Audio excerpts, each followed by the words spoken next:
बिस्मिल्लाहिर्रहमानिर्रहीम। अस्सलाम वालेकुम नाज़रीन, प्रोग्राम मुकाबिल में मेरे और आमिर मतीन साहब की तरफ से तमाम देखने वालों को हम खुशामदीद कहेंगे। नाज़रीन, आज के इस प्रोग्राम में हम ये चाहते थे कि गुफ्तगू ये होनी चाहिए कि 8 फरवरी 2024 का जो इंतखाब हुआ उसके 1 साल मुकम्मल होने के बाद पाकिस्तान के अंदर बड़ी तादाद में सरमायाकार आए हैं जो सरमायाकारी के ख्वाहिशमंद भी हैं।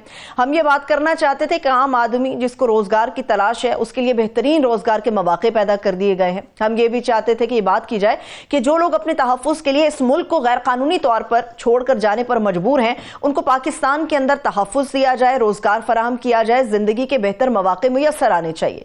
लेकिन बदकिस्मती यह है कि हम आज सिर्फ ये बात करने जा रहे हैं कि ऑपोजिशन सड़कों पर है।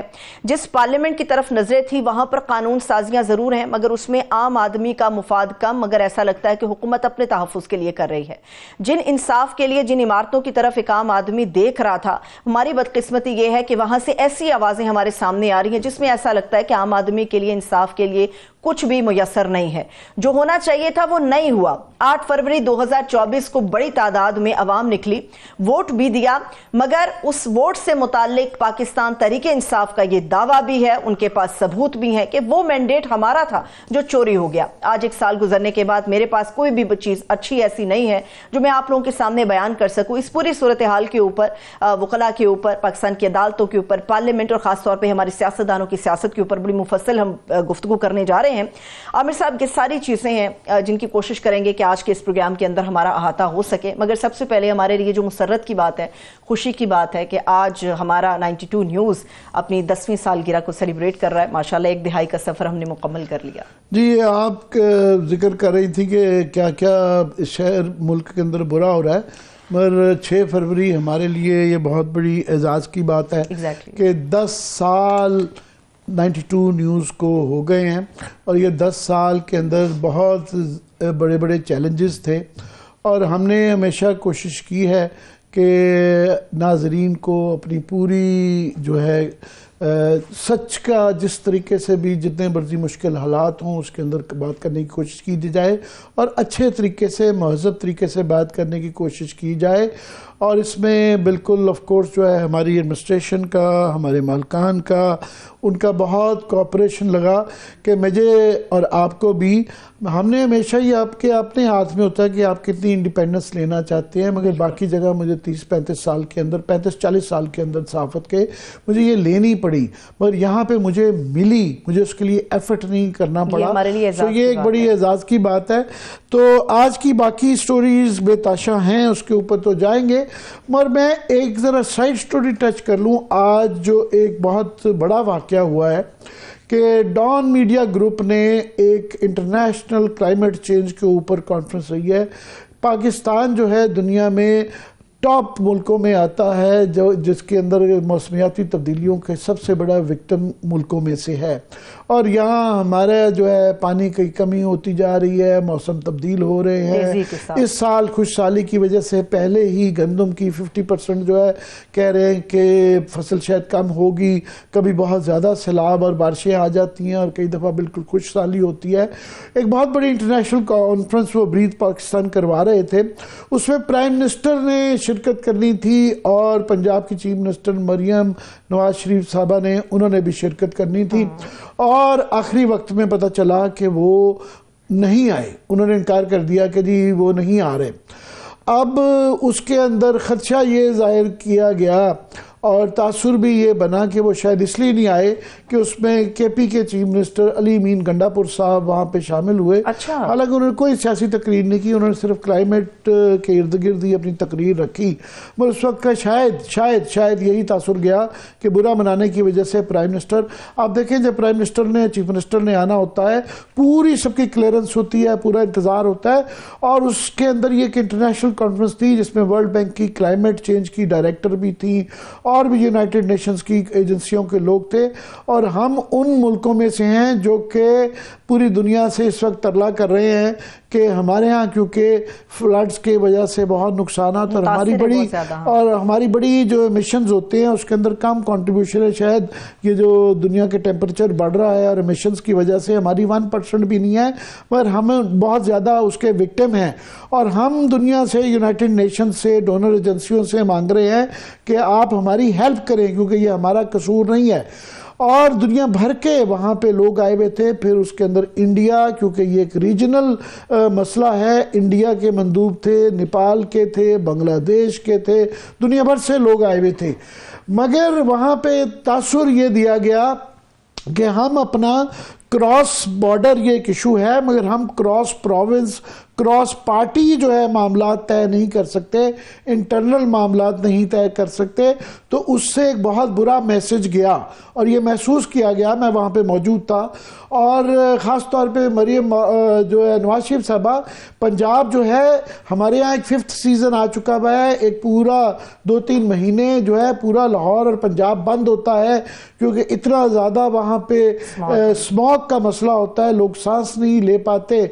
और वहीं पे मुझे इजाज़ नबी साहब जो है उन्होंने एक प्रेजेंटेशन दी कि लाहौर और पंजाब के अंदर जो लोगों की 7 साल तक लाहौर के अंदर उम्र कम हो रही है, हर एक फर्द इस आलूदगी की वजह से, क्योंकि बीमारियां हो रही हैं, बच्चे खास तौर पे उसके अंदर बच्चे और बूढ़े उसके खास तौर पे मुतासिर हो रहे हैं। और पंजाब में 4 साल लोगों की उम्र कम हो रही है।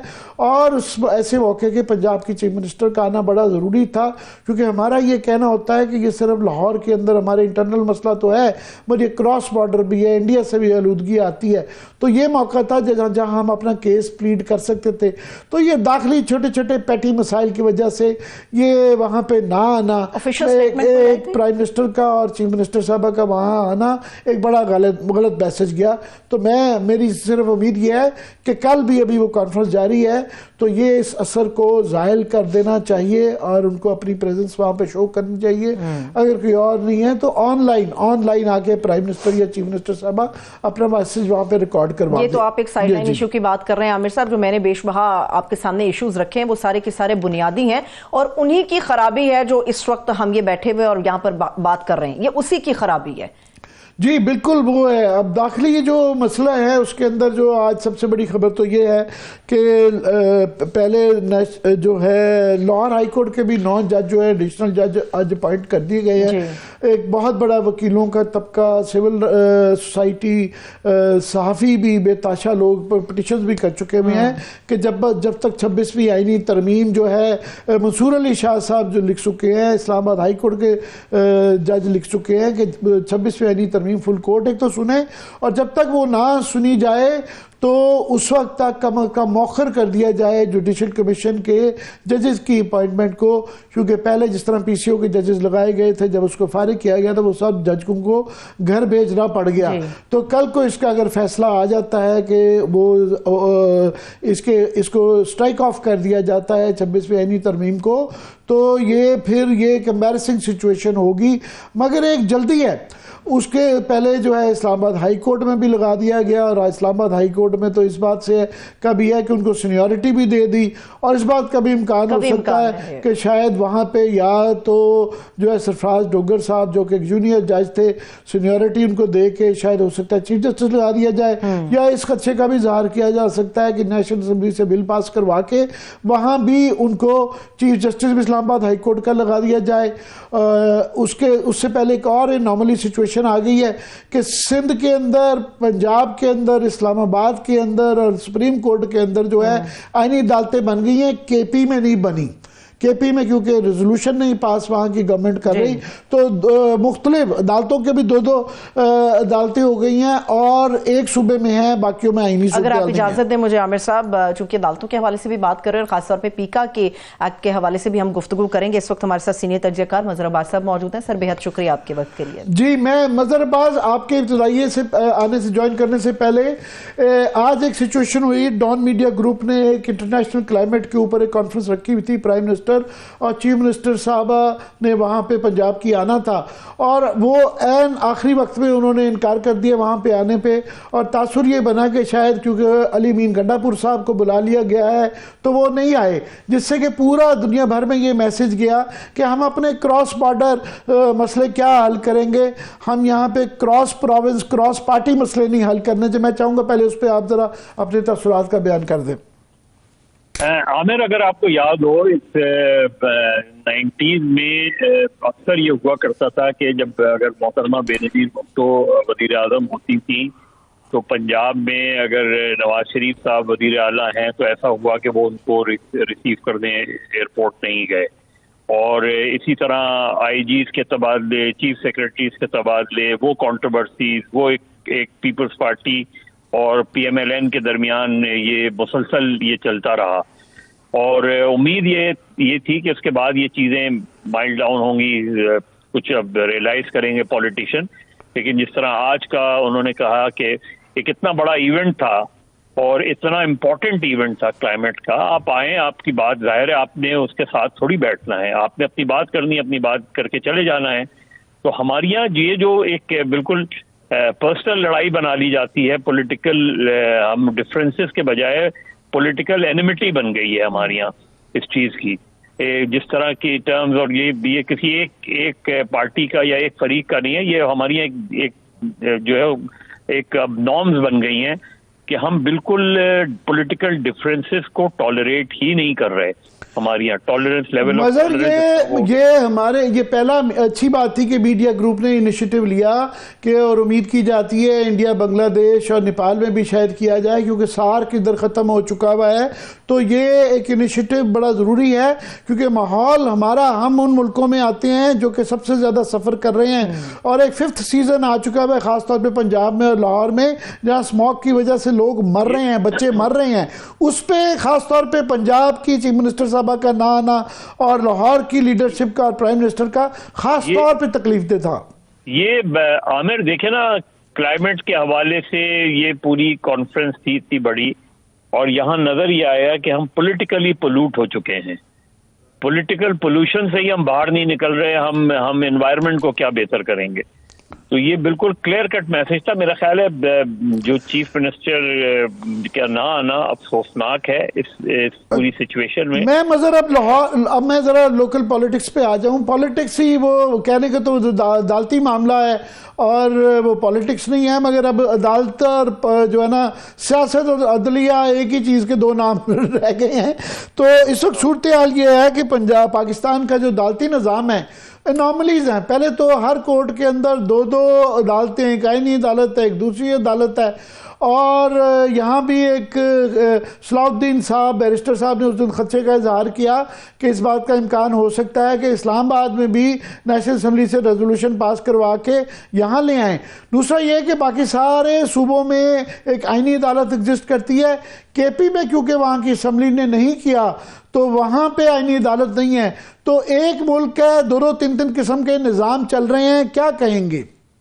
देखिए, ये जुडिशल अनार्की लगती है मुझे। ये जुडिशल अनार्की मतलब, मैं अगर कोई अल्फाज इस्तेमाल कर सकता हूँ मादरत के साथ, तो ये हमने आपने सबने 98 में देखा था कि दो सुप्रीम कोर्ट चला करती थी, एक जस्टिस सज्जाद अली शाह की, दूसरी जस्टिस अजमल मियां की। और बाकायदा एक जगह से पिटीशन एक्सेप्ट होती थी तो दूसरी जगह रिजेक्ट हो जाती थी, दूसरी जगह रिजेक्ट होती तो इस पहली जगह पे एक्सेप्ट हो जाती थी।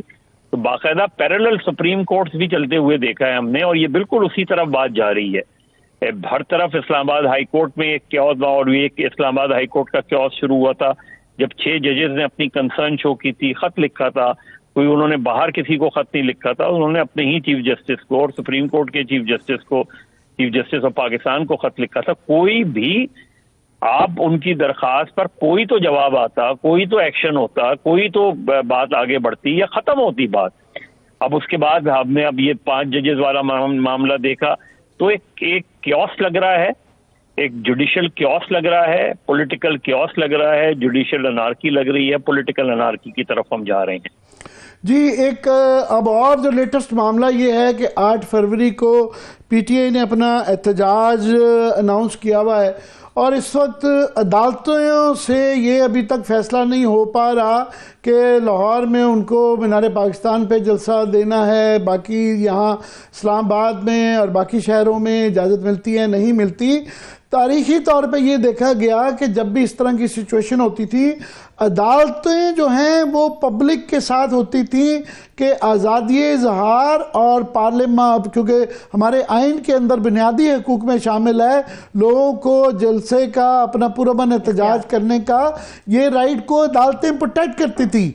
मगर ये कुछ सालों से एक तरीका आ गया कि अदालतें इंतज़ामिया के साथ शामिल होती हैं कि वो इस चीज़ में होती हैं, जलसा जुलूस या लोगों के बुनियादी हकूक पुरअमन एहतजाज को रोकने में शामिल होती हैं, जिससे जिस तरह आप केओस और अनार्की की बातें कर रहे हैं, उससे एक ये मज़ीद तक़वियत इस तासुर को मिलती है। तो क्या ख्याल, क्या हर्ज है कि उनको इजाज़त दे दी जाए, बल्कि ये पाबंद किया जाए कि वो पूरा बंद रखें? देखिए, हमारी अब बेसिकली एक कंट्रोल सिस्टम चल रहा है ना, और कंट्रोल सिस्टम में फिर ये होता है, मीडिया भी कंट्रोल नजर आता है, आप डायरेक्टली इनडायरेक्टली जुडिशरी भी कंट्रोल नजर आ रही है, आपकी पार्लियामेंट भी कंट्रोल नजर आ रही है। तो आप एक कंट्रोल सिस्टम में इस वक्त जी रहे हैं, और जाहिर है जलसा करना एक नॉर्मल सी चीज होती है, और अच्छा उसमें आसानी होती है कि अगर आप जलसे की इजाजत, जो हमारे यहाँ नहीं रियलाइजेशन होती, कोई भी गवर्नमेंट नहीं रियलाइज करती, कि आपको अपना पॉलिटिकल असेसमेंट करने में आपको आसानी होती है। अगर आप किसी को फ्री हैंड दें कि भाई आए आप जलसा करें, बड़ा जलसा होगा ना, जाहिर एक बड़ी जमात है, बड़ा जलसा करेगी तो क्या होगा, कोई क़यामत थोड़ी आ जाएगी, उसने कोई इमारतें थोड़ी जला देनी है, उसने कोई मार्केट को आग थोड़ी लगा देनी है। एक जलसा ही करना है ना, वो जलसा बड़ा भी हो सकता है, जो है जुज़वी भी हो सकता है, छोटा भी हो सकता है, बड़ा भी हो सकता है। तो जो रूलिंग पार्टी है उसको इससे फायदा ये होता है कि उसको असेस करने में आसानी होती है, इंटेलिजेंस रिपोर्ट जाती हैं कि भाई इतने हजार लोग थे इस जलसे में, या 50,000 थे या 25,000 थे। उसका नुकसान नहीं बल्कि फायदा होता है रूलिंग एलीट को। हमारे यहाँ मसला ये है कि हम ये सोचते ही नहीं, क्योंकि पॉलिटिकल जहन नहीं है, तो हम ये सोचते ही नहीं कि भाई आप जैसे लोकल बॉडीज इलेक्शन होता है, लोकल बॉडीज इलेक्शन एक नर्सरी इसीलिए कहा जाता है कि लोकल बॉडीज इलेक्शन में एक पार्टी को अंदाजा होता है कि यार कॉन्स्टिट्यूंसीज में आप कितने कमजोर हैं। तो आप असेस करते हैं कि प्रोविंशियल असेंबली के जब इलेक्शन हो और कौमी असेंबली के इलेक्शन हो तो आप उसके लिए तैयार हो। अब अक्टूबर में पंजाब में लोकल बॉडीज इलेक्शन होने थे जो अब तक नहीं हुए। इसी तरह इमरान खान की गवर्नमेंट ने, उन्होंने अपने पूरे टेन्योर में जो है न सिर्फ लोकल बॉडीज इलेक्शन नहीं कराए, बल्कि जो इलेक्टेड बॉडीज थी उन्हें भी खत्म कर दिया था उन्होंने। तो ये जो हमारे यहाँ माइंडसेट है, ये माइंडसेट तब्दील नहीं हो रहा। ये मैं ख्वाजा आसिफ साहब का बयान मेरे सामने पड़ा हुआ है, वो कह रहे हैं ये मुल्क दुश्मनी है। 8 फरवरी को इन्होंने जो है क्रिकेट का पहला मैच लाहौर के अंदर हो रहा है और इन्होंने अपना एहतजाज रख लिया है। तो इनको नहीं पता था कि 8 फरवरी को क्या वाक़या हुआ है और ये एहतजाज होना ही होना है। तो और अब लाहौर में मीनार पाकिस्तान पे उनको अभी तक जलसे की इजाज़त भी नहीं मिली है। तो सारी जिम्मेदारी क्या पीटीआई की है? आमिर, उसके लिए अगर ये पॉलिटिकल लोग होते, या मैंने यही कहा ना कि हर का मसला है जो भी हुकूमत में होता है, आप उनसे बैठ के बात करते हैं। यही पंजाब की गवर्नमेंट या पंजाब में मुस्लिम लीग के लोग या पीपल्स पार्टी के लोग मिलकर जाके उनसे बात करते हैं कि यार लाहौर में मैच हो रहा है, ऐसा करें कि आप फैसलाबाद में कर लें या किसी और शहर में कर लें, हम आपको फैसिलिटेट करेंगे पूरा। आप बात तो करें ना, बात तो इनिशिएट करें ना। ठीक है, अगर लाहौर में 8 फरवरी को मैच हो रहा है तो आप उनसे जाके बात कर सकते हैं कि यार इंटरनेशनल वो है, टूर्नामेंट है, तो ऐसा करें आप किसी और शहर में जलसा कर लें, और उनको पूरी एश्योरेंस देते आप कि हर तरह की आपको फैसिलिटी दी जाएगी। तो मेरा नहीं ख्याल कि आइडली तो आप यही सही कह रहे हैं कि ये इस तरह की बातचीत कुछ उनको वो कर दी जाए जो है, मगर वहाँ पे लाहौर की सूरत हाल ये है कि मीनार पाकिस्तान जो है कज़ाफी स्टेडियम से बहुत दूसरे शहर के कोने में है। तो वहाँ अगर हो जाए, अगर नहीं होगा तो होता यह है कि पीटीआई वाले अक्सर लिबर्टी मार्केट में एहतजाज करते हैं और वो जो बिल्कुल कज़ाफी स्टेडियम के साथ मुल्का है, तो फिर वहां पे ज्यादा श्रीलंका वाला भी वाकया हुआ है। इसलिए उसमें आमिर, उसमें वो ये होता है, देखिए ये बात अगर आप रियलिस्टिकली देखें तो भले मीनार पाकिस्तान दूर हो कद्दाफी स्टेडियम से, लेकिन बाहर रैलीज आती है ना, तो जब रैलीज आती हैं तो वो शहर के मुख्तलिफ इलाकों से आती हैं, तो उसमें, और जाहिर है सिक्योरिटी का भी मामला है, सारी ज़्यादातर सिक्योरिटी आपकी उधर होती है, मैच की तरफ होती है, बात ठीक है उसलिए, लेकिन आप उनसे बात करके उनको कोई ऑल्टरनेट तो देते ना, आप गुफ्तगू तो करते, आप उनसे रिक्वेस्ट तो करते कि जी इस वजह से, और आई एम श्योर कि वो इस चीज़ को वो करते, आप किसी और शहर में कर लें, या 9 तारीख को कर लें, चले 9 तारीख को आप जलसा कर लें। तो असल चीज़ ये है कि आप इंगेज करते हैं। यहाँ प्रॉब्लम ये है कि यहाँ दुश्मनी बना ली गई। अब ये ख्वाजा आसिफ साहब मुसलसल अपनी वजारत, तो खैर वैसे ही भी उनके पास वजारत में उनके पास क्या है, लेकिन वो इसके अलावा अपनी वजारत के अलावा बाकी सारी चीजें कर रहे हैं।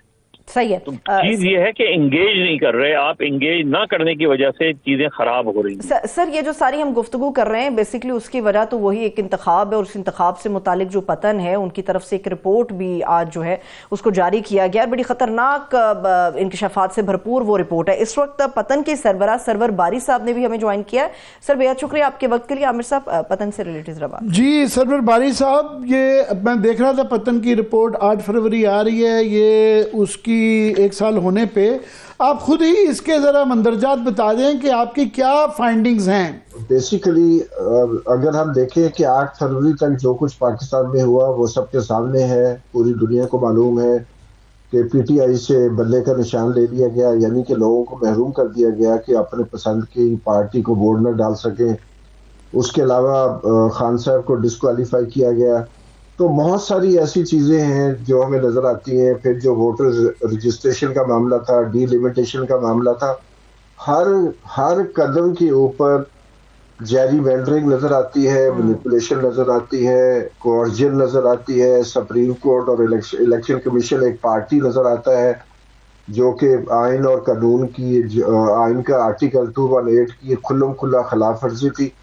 तो और 9 तारीख के बाद, 9 फरवरी के बाद वाज़े तौर पर हमें नजर आता है कि जो मैंडेट मेरे सामने आपकी रिपोर्ट पड़ी हुई है, उसमें आपने कहा नताइज के तहत खास तौर पर लाहौर में बाज़ हल्कों में वोटर टर्नआउट 100% से भी ज़्यादा रहा।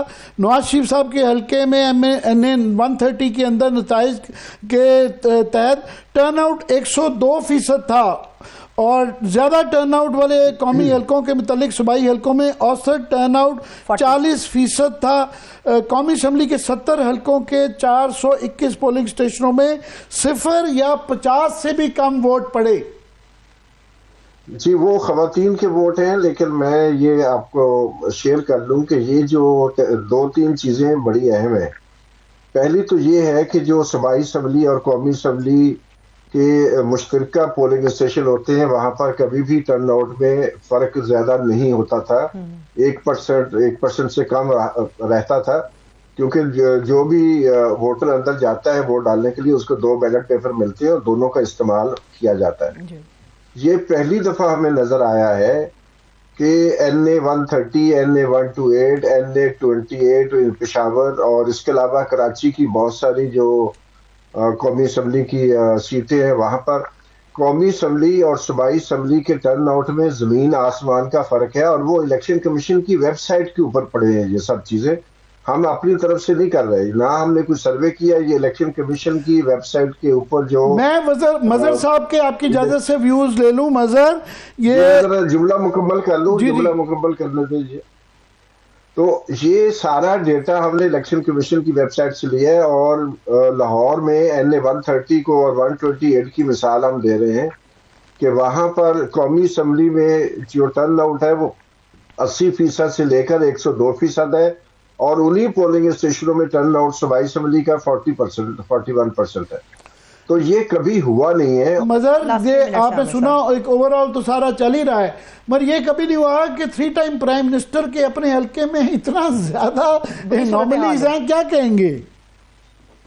देखिए मेरे सामने रिपोर्ट तो नहीं है, लेकिन मैं एक बहुत सिंपल सी बात है कि 1 साल हो गया है, 1 साल में इलेक्शन ट्राइब्यूनल जिसने 4 महीने में फैसले देने होते हैं under the election commission rule, उसके कितनी पिटीशंस फाइल हुई हैं और कितने फैसले आए हैं, और अगर नहीं आए हैं तो कौन जिम्मेदार है, कौन इसको अकाउंटेबल करेगा। लाहौर के डॉक्टर यासीन राशिद के हल्का ले लें या और दूसरे लाहौर के हल्के या दूसरे हल्के देख लें कि पिटीशंस का आउटकम क्या रहा, और अगर नहीं रहा है पिटीशन का तो इलेक्शन ट्राइब्यूनल को कौन अकाउंटेबल करार देगा?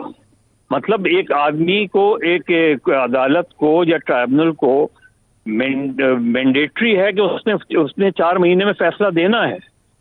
तो अगर नहीं दे रहा वो 4 महीने में, तो मेरा ख्याल है कि they should be, all the election tribunal should be held responsible. मगर जो इलेक्शन ट्राइब्यूनल के जो आधे से ज्यादा जज हैं, और खास तौर पे शरीफ खानदान के जिनके पास केसेस गए हुए हैं, वो रिटायर्ड जज हैं और वो मर्जी से लगाए गए हैं, उनसे क्या उम्मीद करनी? बहुत जी लास्ट उम्मीद नहीं करनी, लेकिन आप उनको अकाउंटेबल तो करार देना। मुझे नहीं पता बारी साहब की रिपोर्ट में इलेक्शन ट्राइब्यूनल्स का जिक्र है या नहीं है, कि उसमें 1 साल में क्या हुआ है।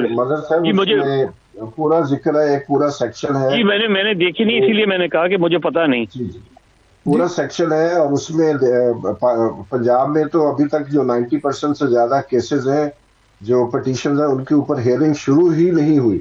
ये देखें आप, इसका आप अंदाजा लगा सकते हैं। सर आप लोगों को सहमत देंगे, मुझे ब्रेक की तरफ जाना है। हल्कों की पिटीशंस वहां पड़ी हैं, यहाँ पहले थी। ठीक है सर, मुझे ब्रेक की तरफ जाना है। इंशाल्लाह दोबारा जरूर आपको सहमत देंगे। सरवर बारी साहब आपका भी शुक्रिया, मजहर साहब आपका भी शुक्रिया। अभी एक छोटा सा ब्रेक लेते हैं, जब ब्रेक से वापस आएंगे गुफ्तगू का सिलसिला यहीं से आगे बढ़ेगा, और खास तौर पे उस स्ट्रेटेजी की बात करेंगे जो कि पाकिस्तान तहरीक इंसाफ अपनाने के बारे में सोच रही है। Stay with us.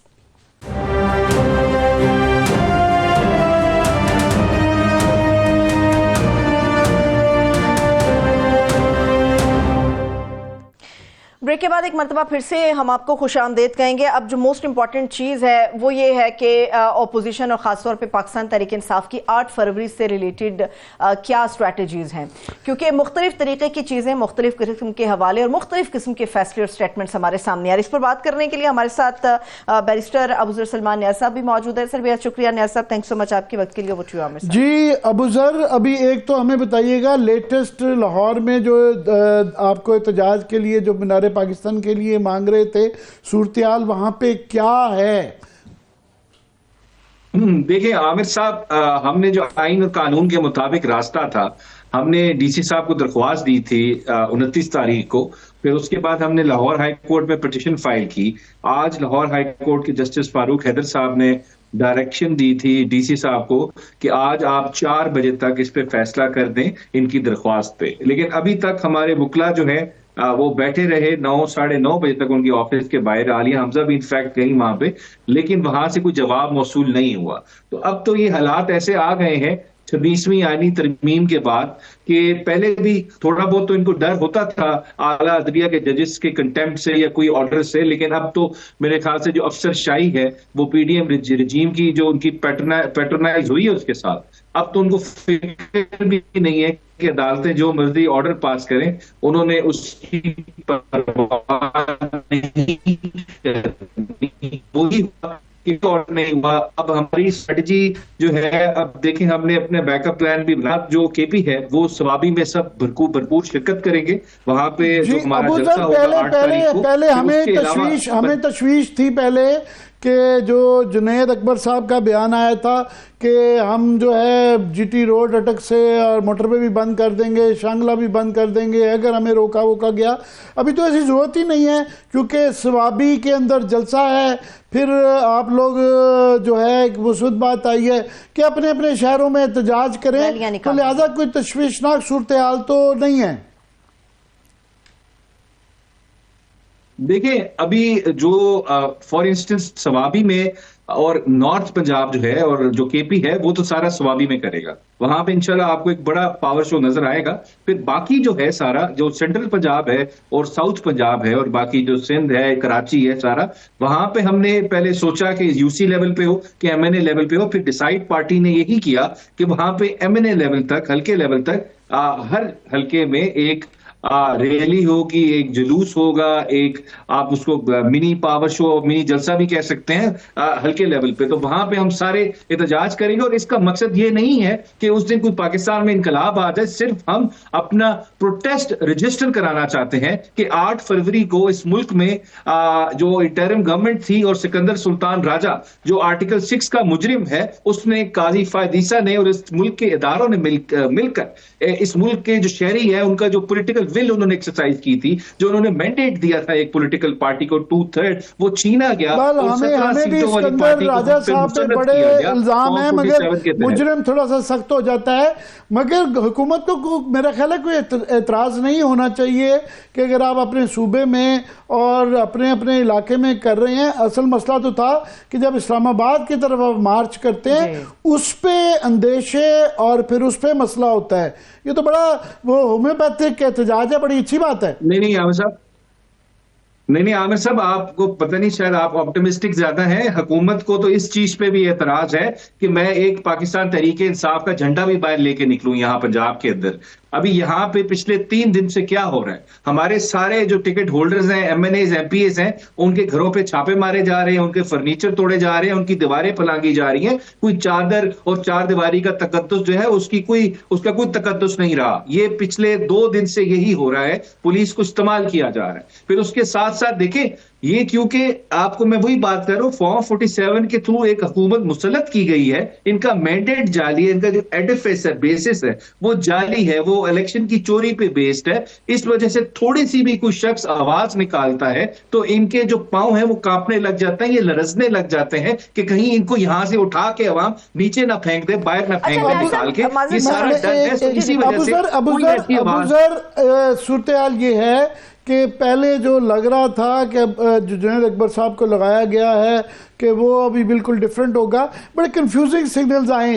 पहले उन्होंने कहा कि ये वोट बैंक इमरान खान का नहीं है, ये एंटी एस्टेब्लिशमेंट वोट इनको पड़ा है बेसिकली। अब उनके जो बयानात आ रहे हैं कि मैं कोई जो है सियासी कारकुन हूँ, कोई नौकर नहीं हूँ, और अगर इमरान खान मेरी नहीं मानेगा तो मैं इस्तीफा दे दूंगा, एज इफ उन्होंने डिसाइड करना है और उन्होंने मनवाना है, इमरान खान ने नहीं करना।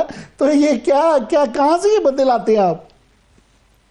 नहीं, ये देखें, एक चीज आमिर साहब मैं अभी क्लियर कर दूं, पाकिस्तान तहरीक इंसाफ जो है वो इमरान खान है और इमरान खान पाकिस्तान तहरीक इंसाफ है। जो खान साहब कहते हैं वही हरफ आखिर होता है, वही हमारा फैसला होता है। जाहिरी बात है, कभी क्योंकि उनसे हमें एक्सेस नहीं है, कभी कोई कंफ्यूजन आती है तो एक्सेस की वजह से प्रॉब्लम आता है। अदरवाइज अगर खान साहब से हमने कोई किसी चीज का फीडबैक भी देना हो, वो एक जमहूरी लीडर हैं, वो हमेशा फीडबैक देते हैं और फिर चीजों को देख के फैसला करते हैं। अबूजर साहब, जुनैद अकबर साहब को भी चूंकि खान साहब ने लगाया, इसलिए उनकी बातों को बड़ा हम संजीदगी के साथ सुनते और उनको देखते हैं, इसलिए हमें तशवीश भी होती है। अब जरा मेरा सवाल ले लीजिए, आपने पंजाब के हवाले से बात की, हमें भी ये नजर आ रहा है कि पंजाब के अंदर पाकिस्तान तहरीक इंसाफ की जो लीडरशिप है, बेसिकली जो कुछ भी उनके साथ हो रहा है, वहां पर जिस तरह से तशद्दुद भी हो रहा है, घरों पर छापे भी मारे जा रहे हैं, गिरफ्तारियां करने की कोशिश की जा रही है, ये सारा सिलसिला में इसलिए नजर आ रहा है कि 8 फरवरी के जलसे को किसी तरह से रोका जाए और खासतौर पे पंजाब के अंदर पीटीआई को मुतहरिक ना होने दिया जाए। अगर आपके पास कोई ऐसा ऑप्शन आता है कि जी 8 फरवरी को चूंकि मैच भी है तो आपको इजाजत नहीं दे सकते, सेकंड ऑप्शन क्या आप लोग जेर गौर लाएंगे कि चलिए 8 नहीं तो 9 को हम जलसा कर लेते हैं, 9 को नहीं तो चलिए 10 को करते हैं? बेसिकली तो पंजाब को एक्टिव करना है आप लोगों ने। देखें, मुझे इस चीज की समझ नहीं आती, अगर क्रिकेट मैच है तो क्या पूरा मुल्क बंद कर देंगे? इस मुल्क में पिछले 70 साल से क्रिकेट खेली जा रही है, इंटरनेशनल टीम्स आ रही हैं। क्या जब इमरान खान साहब कैप्टन थे यहाँ पे तो मुल्क बंद हो जाता था?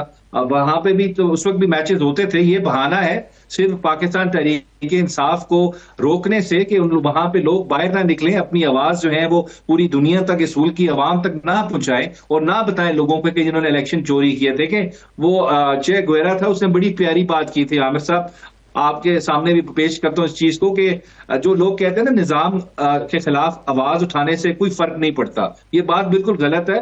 जो सरकश हुक्मरान होते हैं या जाली हुक्मरान होते हैं, उनको सबसे ज्यादा किसी चीज से डर लगता है, उस चीज से लगता है कि कौम कहीं बेदार ना हो जाए या आवाज ना उठाए।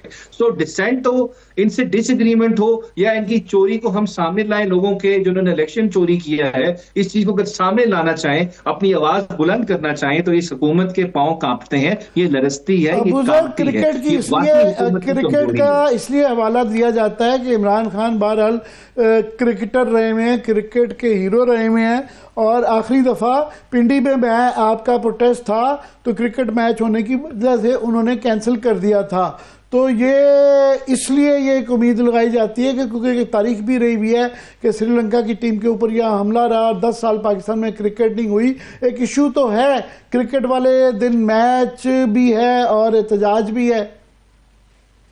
देखिए आमिर साहब, अगर आपकी हुकूमत की ये सकत है कि उसने अगर एक क्रिकेट मैच करने के लिए पूरे शहर को बंद कर देना है, तो इसमें मेरे ख्याल से लॉ एंड ऑर्डर का मसला नहीं है, ये हुकूमत की अपनी नालायकी है, इनकॉम्पिटेंसी है कि वो इस चीज को काबू नहीं कर सकते कि वो क्रिकेट टीम को सिक्योरिटी दे सके या मैच का फ्री फ्लो इंश्योर करा ले। ये हुकूमत की कोताही है, कमी है, नालायकी है। जहां तक हमारा देखें 8 फरवरी की बात है, आप अगर क्रिकेट मैच हो तो क्या बुनियादी हुकूक सस्पेंड कर देंगे?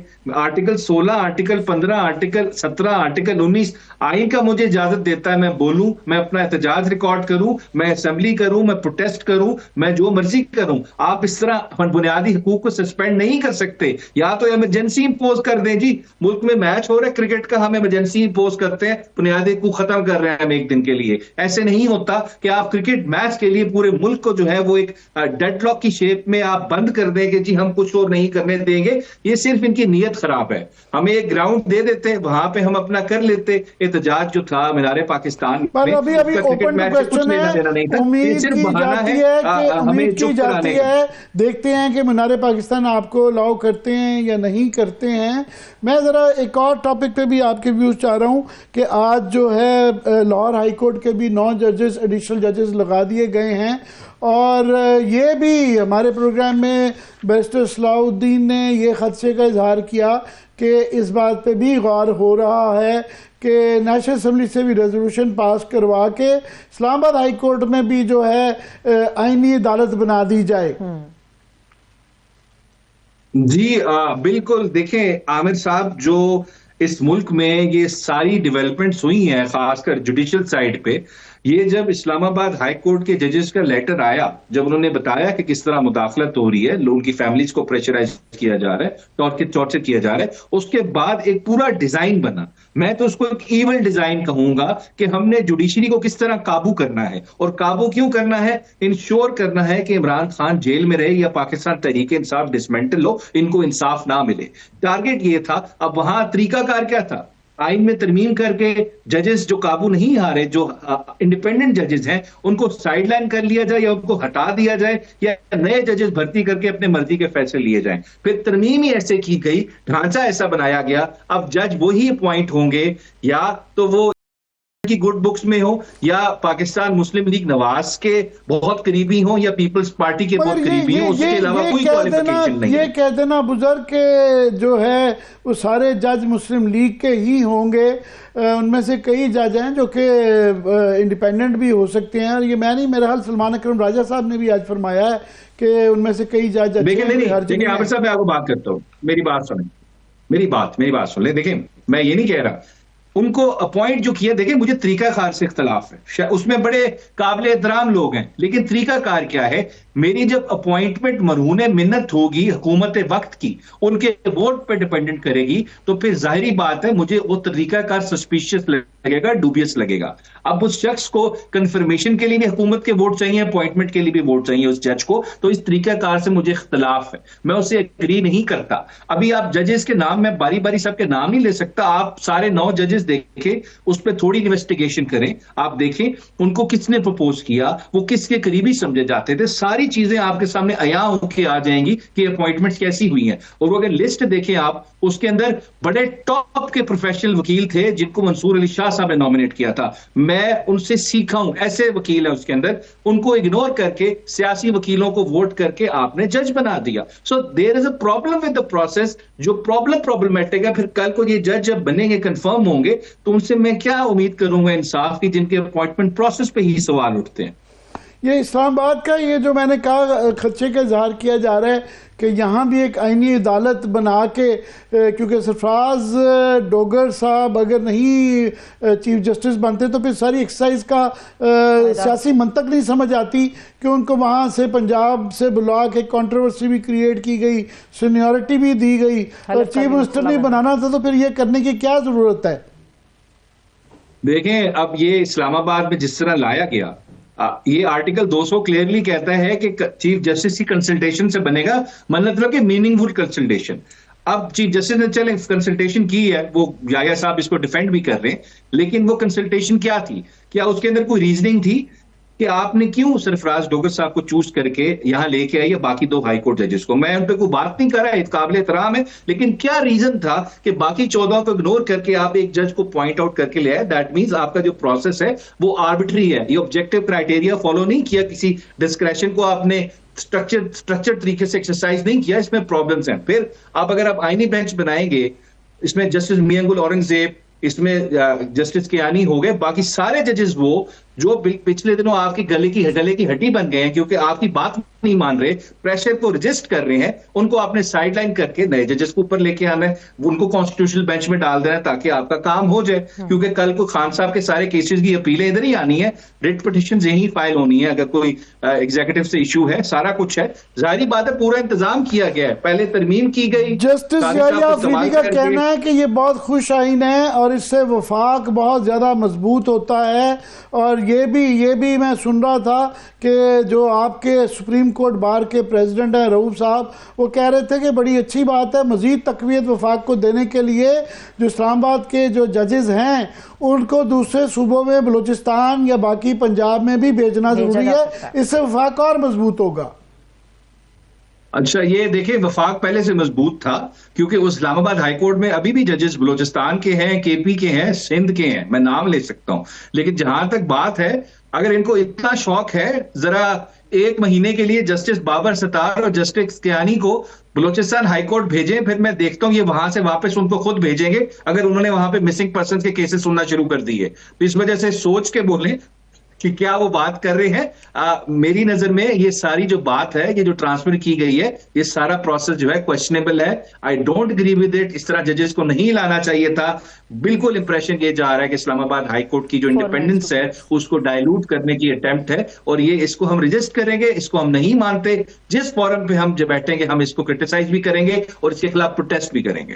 ये बाबर, अगर आप कह रहे हैं जो एक हाइपोथेटिकल आपने एक सिनारियो पेश किया है कि उनको बलूचिस्तान में भेजे तो मिसिंग पर्सन सुनेंगे, वहाँ पे ये जो बेंच फॉर्मेशन जो है वो बड़ी कंट्रोल्ड है हर जगह पे। तो ये सो मोटो तो बाबर सतार साहब या जस्टिस जहांगीरी नहीं केसेस दे सकते कि ये हमने करना है। ये इस तरह के, ये सुप्रीम कोर्ट से लेके हाई कोर्टों तक ये बड़ा आला किस्म का उसके अंदर एक सिस्टम मौजूद है।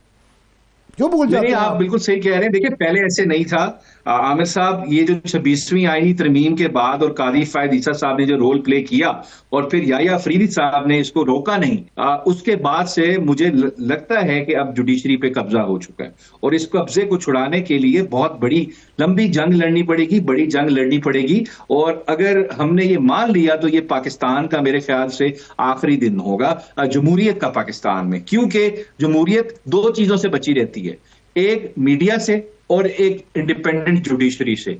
अगर ये दोनों चीजों पे एग्जीक्यूटिव काबू कर ले तो बादशाहत में और जमहूरियत में फर्क जो होती है, जो लाइन होती है, वो खत्म हो जाती है। तो मीडिया का हम तो मीडिया के अंदर आज बाय द वे हमारी यूनियन ने उसको जो है चैलेंज भी कर दिया है और हम ये बिल्कुल अपनी लड़ाई लड़ेंगे। मगर माफ़ कीजिएगा, आपकी वकला की सफ़ों में जो है ना तकसीम नज़र आती है। ये मैं जिस तरह रऊफ साहब को बहरहाल आपका जनरल सेक्रेटरी ज़रूर आ गया होगा, मगर सुप्रीम कोर्ट के बाहर के सोचें कि ना सिर्फ वो प्रेसिडेंट आए हैं, मैं उनके बयान भी आपको सुनवा रहा हूँ। वो कहने को तो आसमा जहांगीर का ग्रुप है, मगर वो 26वीं आईनी तरमीम को इस तरह डिफेंड कर रहे हैं कि वो पाकिस्तान के लिए एक नेमत है। देखिए आमिर साहब, ये जो लोग डिफेंड कर रहे हैं और जो ग्रुप इस वक्त सुप्रीम कोर्ट बार में सदारत पे बैठा है, ये सब मॉडर्न दौर के शरीफुद्दीन पीरजादा हैं। ये इन लोगों को इन नामों से याद रखा जाएगा। मैं ये जरूर कहूंगा कि एक थोड़ा सा क्या इसको कहें कि एक मंसूर अली शाह साहब, अतर मिनल्ला साहब, ये जब 90 दिन के इलेक्शन की इम्प्लीमेंटेशन थी और इस तरह के तमाम जो जस्टिस बिदयाल के हक में जिस तरह काफ़ी सारी चीज़ों के ये आड़े आए, तो ये दिन तो फिर एक नज़र आ रहा था कि आगे आएगा। तो लोग कहते हैं कि भाई टोटली गिरी, आप बिल्कुल ठीक कह रहे हैं। वो अगर ना होता तो शायद ये भी ना होता। उस वक्त तहरीक इंसाफ के साथ जो ज्यादती की गई और उसमें जाहिर बात है जो मंसूर अली शाह साहब ने, जस्टिस अत्तर मिनल्ला ने वो बंदयाल साहब के फैसले को डायलूट किया, वो 4-3 वाली तफरीक डाल के, उससे बहुत नुकसान हुआ जमहूरियत को और जुडिशरी के इंडिपेंडेंस को। आई टोटली एग्री, वो नहीं होना चाहिए था। ठीक है, बिल्कुल, आई टोटली एग्री। वक्त खत्म हो गया, बहुत शुक्रिया। अबूजर सलमान नियाज़ साहब हमारे साथ मौजूद थे। आमिर साहब, आपका भी बेहद शुक्रिया। इजाजत दीजिए, अपना बहुत सा ख्याल रखिए। खुदा हाफिज।